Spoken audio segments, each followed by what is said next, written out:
Le texte que nous avons à commenter aujourd'hui est un extrait du roman La peste et la vigne, deuxième tome du cycle de Sif, publié par Patrick Doudnay en 2018. Le projet littéraire de cet auteur est de contrer les codes traditionnels de la création de textes qui ont conduit, entre autres, à la définition du monomythe et de repartir sur une base beaucoup plus matérielle, voire matérialiste, dans la présentation de ces histoires et donc de contrer les codes traditionnels de représentation par un réinvestissement beaucoup plus fort des liens de causalité. Exit donc l'élection divine du personnage prédestiné.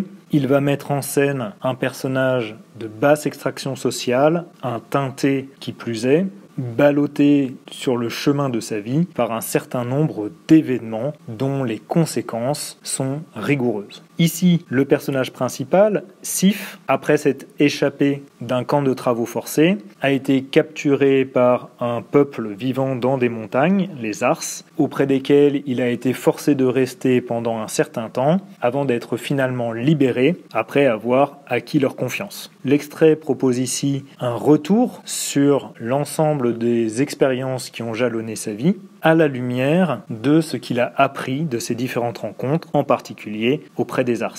Je commence la lecture du texte. Souvent, je repensais au chemin que j'avais déjà foulé, à ce parcours semé d'improbabilités de rencontres, et la langue des montagnes surgissait en moi sans crier gare. « Tesponé », avaient dit les Ars. Je n'y croyais pas, bien entendu, mais parfois, en regardant en arrière, en songeant à la manière dont j'avais survécu à la peste et à la montagne, puis fait couronner un roi, je ne pouvais m'empêcher de douter. Je n'ai jamais compté pour grand-chose, et je crois que j'aimais jongler avec l'idée excitante de ma propre importance. Je passais des journées entières avec le mot collé au palais, à en savourer les sons et la signifiance. À travers cette réflexion sur un mot signifiant « envoyé des dieux » que les Ars lui ont imposé, le personnage va être en lutte avec l'idée même de cette élection divine, qui est précisément ce contre quoi l'auteur écrit. En ce sens, nous pouvons nous poser la question suivante: en quoi la création d'un héros nouveau passe-t-elle ici par la destruction de l'héroïsme traditionnel ? Pour répondre à cette question, je découperai mon texte en deux parties, une première de la ligne 1 à 8, dans laquelle nous aurons la mise en scène d'un refus du destin héroïque, et une deuxième partie de la ligne 9 à 21, dans laquelle sera mise en scène le refus d'une héroïsation de la guerre. Je commence ainsi le commentaire. Le texte s'ouvre sur l'opposition de deux temporalités à travers le choix des temps verbaux, en l'occurrence deux imparfaits, repensait et surgissait, et un plus que parfait avait foulé. Le système d'opposition, le plus que parfait en tant que temps composé, ayant une valeur d'antériorité, donc achevé, et la valeur d'inachevé propre à l'imparfait. À travers le choix de ce système temporel, ce qui est dessiné, c'est le récit rétrospectif sur des faits qui sont advenus, et donc le système dans lequel va se mettre en place la narration ou le narratif de ces faits. Ce qui va être central dans le texte, mais aussi qui est central dans le projet de l'auteur. À ces éléments achevés vont s'opposer un processus en cours que l'on voit à travers la valeur inachevée de l'imparfait, mais aussi le déictique souvent, à savoir la digestion de ces éléments par le mot, en l'occurrence la langue des montagnes et le mot que l'on va avoir juste après. Avant de passer à ce mot, je continue sur cette première phrase qui va mettre en scène tout cela via la métaphore du chemin, qui est une métaphore traditionnelle représentant la vie humaine, qui va être reprise par l'expression « le parcours semé d'improbabilités de rencontres ». Ici, ce qui est intéressant, c'est de mettre l'accent justement sur la notion de hasard qui va être fondamentale dans ces faits. Il y a un refus clair de la notion de destin, puisque non seulement les rencontres sont improbables, mais en plus, grammaticalement, les rencontres complètent le non-improbabilité. C'est donc grammaticalement l'improbabilité, le hasard, qui dirige la rencontre. Cela aussi va être visible à travers la métaphore de la graine que l'on voit dans le verbe semer, qui porte en elle le germe de leur potentiel. Ainsi, on retrouve ici finalement un fort rejet de la thématique traditionnelle de l'élection divine qui va se poursuivre justement avec l'étude de ce mot tesponé, qui est un mot ars et qui désigne l'envoyé des dieux. Ici, il y a une référence directe à la thématique de l'inspiration, dans le sens où le héros est celui qui porte en lui la parole divine, d'une part, puisqu'il est annonciateur de la divinité, mais aussi qui est élu par les dieux, dans le sens où il serait le seul à pouvoir faire ce que le récit dit qu'il a fait. Ici, à travers cet élément, qui va être nié immédiatement, je n'y croyais pas, bien entendu, va se marquer finalement ce refus du destin héroïque. Simplement, il est intéressant que cette évidence est modulée immédiatement par la conjonction de coordination à l'heure adversative, mais et l'adverbe de temps, parfois, qui vient s'opposer à l'adverbe temporel qui ouvrait le passage, souvent. On a toujours la modélisation du regard rétrospectif en regardant en arrière, qui est la référence à ce ressassement des événements. En fait, toute la première phrase va être revue ici à travers le prisme de ce mot, tesponé, envoyé des dieux, et la négation totale qui ouvrait la phrase va se résoudre en une double négation, à la fois syntaxique et sémantique, qui va venir modaliser finalement cette incroyance. Je ne pouvais m'empêcher de douter. Et ce doute, eh bien, il porte précisément sur une question fondamentale qui est la raison pour laquelle lui et seulement lui a survécu à la peste, à la montagne, a fait couronner un roi. En réalité, ici, ce qui va mener au doute, c'est précisément la multiplicité des invraisemblances ou des improbabilités, comme il le disait à la ligne 2. Cette idée d'élection divine, une idée excitante, comme il le dit à la ligne 6, va venir ainsi se heurter à la réalité des choses. Je n'ai jamais compté pour grand-chose. Cette réalité qui vient être modalisée par la croyance. Cette fois-ci, contrairement à la ligne 3, le verbe n'est pas nié. Je crois que j'aimais jongler avec l'idée excitante de ma propre importance. On observe des systèmes d'opposition entre valeur et absence de valeur. On observe aussi la forte modalisation avec un adjectif subjectif excitante ou alors avec l'adjectif antéposé propre. Et l'idée que tout cela finalement serait un jeu que l'on verrait à travers le verbe jongler. Se dessine alors un système de contradiction entre ce qu'il est réellement et ce qu'il aimerait être et que les autres ont cru voir en lui. Du jeu, on va passer à la métaphore de la nutrition, de la nourriture, le mot coller au palais avec le verbe savourer, qui est aussi un verbe qui fait référence à la nourriture. Ce qui est intéressant ici aussi, c'est le passage de l'idée au mot, comme s'il y avait une concordance de l'un à l'autre, et surtout le mot qui est résumé à des sons et une signifiance. Le mot signifiance est en lui-même extrêmement intéressant et important ici, puisque ce n'est pas de signification que l'on nous parle, mais de signifiance, et la différence est de taille, puisque la signification est la structure intentionnelle créée par l'auteur, là où la signifiance est l'émergence du sens chez le récepteur. On a vraiment un retournement ici, et si on s'attache vraiment au sens grammatical du mot, on peut voir qu'ici ce qui est sous-entendu c'est le mode de signifiance sémiotique, c'est-à-dire par rapport aux signes, le mot, les sons, et ce mode de signifiance sémiotique est précisément le mode dans lequel il n'y a pas de rapport entre la langue et le monde. En d'autres termes, le mode dans lequel il y a une disjonction entre le réel et ce que l'on dit de lui. En réalité, à travers ce mot, on peut revoir précisément le travail de l'auteur dans le sens où il va s'agir pour lui en s'opposant au monomythe, qui est une construction codifiée du récit, et bien en s'opposant à ça, il va rétablir un rapport qui était disjoint entre les faits et la narration de ces faits. Le but est précisément de repasser dans une narration plus proche du réel, plus proche de son personnage, moins codifié. C'est ainsi que je passe à la deuxième partie, dans laquelle le narrateur, Sif, va raconter comment il a réussi à pallier au risque du jeu du mot. Il en donne deux raisons, Brindille d'une part et son entraînement chez les guerriers Var d'autre part. Premier élément, c'est intéressant de voir que c'est une personne précise à laquelle il va se rattacher contre une idée. Il est intéressant de noter le nom de ce personnage, Brindille, qui fait référence à quelque chose qui est de peu d'importance, qui, comme lui, est compté pour rien, à la ligne 6. Par ce nom aussi, il est ramené au prosaïsme de la réalité. C'est aussi elle qui, sémantiquement, va porter en elle les germes du brasier de l'amour qu'il lui porte. Ici, il va y avoir un retour à la matérialité, un personnage singulier d'une part, et les corrections dans la cour d'entraînement d'autre part. En d'autres termes, ce qui va concerner une douleur physique. Il s'agit alors de quitter la folie grandiloquente de cette idée excitante en suivant une double direction, c'est-à-dire en retrouvant un sens celui vers lequel il va se diriger, puisqu'il s'agit ici de sa nouvelle quête, retrouver Brindille,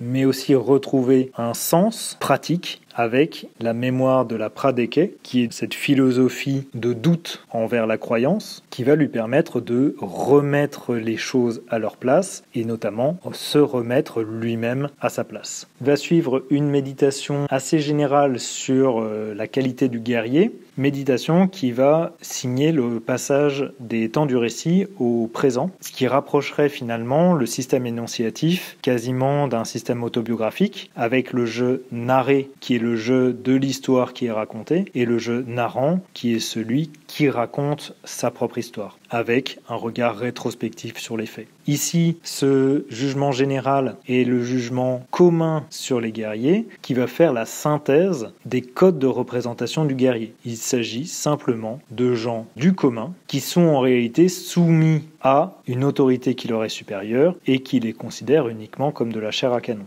En effet, ce rattachement au commun avec le reste de l'humanité, par cette propension à oublier les erreurs et retenir les succès, est bien directement dépendante de la narration de l'acte héroïque, dans le sens où le narratif de la guerre va avoir tendance à sublimer les exploits et à occulter les défaites. En cela, le narratif devient bien un outil au service d'un pouvoir, lui permettant de recruter d'autant plus de guerriers qui sont comme les autres hommes, c'est-à-dire ils ont une tendance à croire vrai ce qu'on leur dit, en l'occurrence que la guerre est faite d'exploits héroïques. À cette phrase générale va succéder une phrase particulière qui oppose du coup l'humanité d'une part et le jeu d'autre part, donnant à l'enchaînement un aspect déductif. Simplement, cette déduction va venir au rebours. Il s'agit moins de donner un exemple qui viendrait prouver cette loi générale qu'un contre-exemple qui viendrait l'infirmer. Contrairement aux guerriers tels qu'on les représente traditionnellement,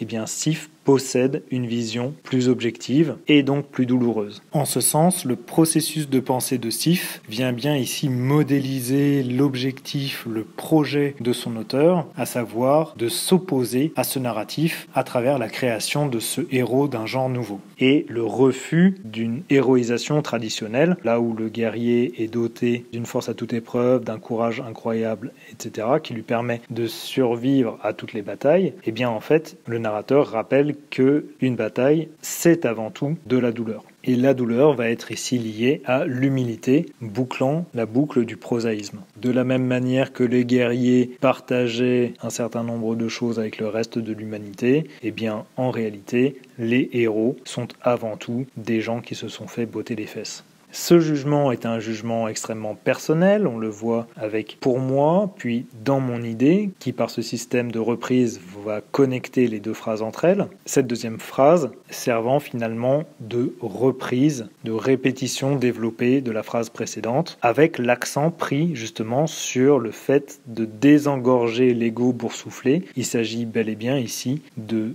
briser l'héroïsme, ou en tout cas les codes héroïques traditionnels, par le retour à quelque chose qui est le réel. Et on note le parallélisme entre les joutes et l'apprentissage du fer à la ligne 16, une passe d'armes à la ligne 18, et les leçons d'humilité à la ligne 17, et les prises de conscience qui viennent avec à la ligne 18. De ce jugement personnel, dans mon idée, on va passer à nouveau à un jugement général, l'existence de n'importe quel homme, et cette fois-ci, ce sera, pour le coup, un véritable rapport inductif, puisqu'il y a un enchaînement logique entre l'avant-dernière phrase et la dernière phrase qui va développer précisément les prises de conscience qui étaient évoquées. Ces prises de conscience, c'est que l'existence de n'importe quel homme repose sur un éventail de détails infimes qui nous échappent pour la plupart. Cette prise de conscience, c'est la prise de conscience du réel. On passe ainsi d'un pluriel à vocation généralisante, les guerriers, ligne 12, à un singulier généralisant, l'existence de n'importe quel homme, à la ligne 19. Mais on passe aussi et surtout d'un présent de vérité générale nié à un présent de vérité générale affirmé. Les guerriers ne sont pas tout à fait comme les autres, l'existence de n'importe quel homme repose sur un éventail de détails, etc. En fait, ce qui se dessine ici, à travers ces 4 phrases qui sont structurées sous la forme d'un chiasme, un jugement général, 2 avis personnels, un jugement général, ça va être une progressivité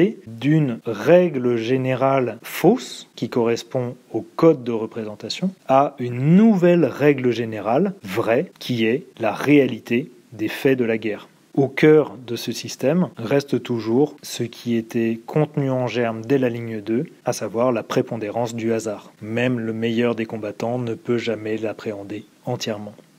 En quoi la création d'un héros nouveau passe-t-elle ici par la destruction de l'héroïsme ? On l'a vu, dans ce texte, nous avons un refus net du mythe du héros, que ce soit dans son aspect d'élection divine ou bien dans son aspect de force guerrière. En réalité, ce qui est refusé ici, ce sont les codes traditionnels de l'héroïsme guerrier. Et en effet, on va noter au cours de ce texte une remise à sa juste place de la réalité, qui va se traduire notamment par le jeu sur le rattachement au prosaïsme, et surtout à la confrontation à l'altérité qui va ressortir des langues étrangères. Ce qui est opposé ici à travers ces langues, ce sont deux conceptions du monde, une dans laquelle le narratif est plus important que le réel, une autre dans laquelle le réel est plus important que le narratif. Et il est significatif à cet égard que le personnage principal, Sif, cherche à quitter les Ars et voulait rester avec les Var. Simplement, ce qui est intéressant ici, c'est de voir que le personnage a pleinement conscience de l'attrait de la légende. Il est lui-même excité à l'idée de sa propre importance. Et c'est précisément sur cette légende et son attrait que vont venir se greffer le jeu sur les différents temps du récit en opposition au présent et au ressassement des événements. L'idée derrière cela, c'est de passer de la narration de l'événement à la réflexion sur cette narration qui le ramène au réel, à la réalité même de l'événement. Et en cela, le texte pourrait présenter un sous-texte potentiel qui serait de mise en abîme. Ici, il peut s'agir aussi dans ce texte de faire l'exposé d'une démarche d'écriture qui ferait précisément de l'œuvre cette confrontation à l'altérité qui démystifierait les mécanismes de création littéraire aux yeux de son propre lecteur. Il s'agit ici tout à la fois d'exposer l'attrait de la légende pour mieux en briser les codes de représentation et bâtir ainsi un héros d'un genre nouveau. Je passe ainsi à la question de grammaire. Vous m'avez demandé de traiter de l'expression de la négation, lignes 1 à 5. La négation peut se construire de deux manières, soit en ajoutant des mots dans la phrase, on parlera alors de négation syntaxique, soit en ajoutant des préfixes à un mot, et on parlera dans ce cas-là de négation lexicale. La négation syntaxique a plutôt tendance à se porter sur des verbes, la négation lexicale a plutôt tendance à se porter sur ce qui n'est pas un verbe. En termes de négation lexicale, nous en avons un exemple ici. Il s'agit du mot improbabilité avec le préfixe un qui vient nier le nom commun probabilité. Il s'agit donc de l'inverse de cette probabilité. Pour ce qui est des négations syntaxiques, nous en avons trois ici qui ne ressortent pas des mêmes mécanismes. Une négation syntaxique, verbale, est traditionnellement bitensive. Ça veut dire qu'elle est constituée de deux éléments, un discordantiel, le ne ou le n' devant initiale vocalique, et un forclusif qui va venir clore le système négatif et par là même donner sa portée. Ici, nous avons deux négations bitensives, je n'y croyais pas, ligne 3, et je ne pouvais m'empêcher de douter, ligne 5. Simplement, on le voit, la première négation est effectivement bitensive et le forclusif pas va lui donner sa portée totale. Simplement, il n'y a pas de forclusif dans la deuxième négation. Ce forclusif va être ici sous-entendu, ce qui permet d'alléger la phrase, mais si on le réinjectait, il s'agirait là encore d'une négation totale. Dernier système négatif, il s'agit de la ligne 2 à 3, sans crier gare. Ici, le système est intéressant, puisque ce qui est nié, c'est précisément un verbe, crier, et on attendrait normalement un système bitensif. Simplement, crier est ici à l'infinitif, ce qui va lui conférer un fonctionnement nominal. On se retrouve du coup dans une négation syntaxique telle qu'elle se fait pour les noms, en l'occurrence par l'adjonction d'une préposition négative, ici, sans.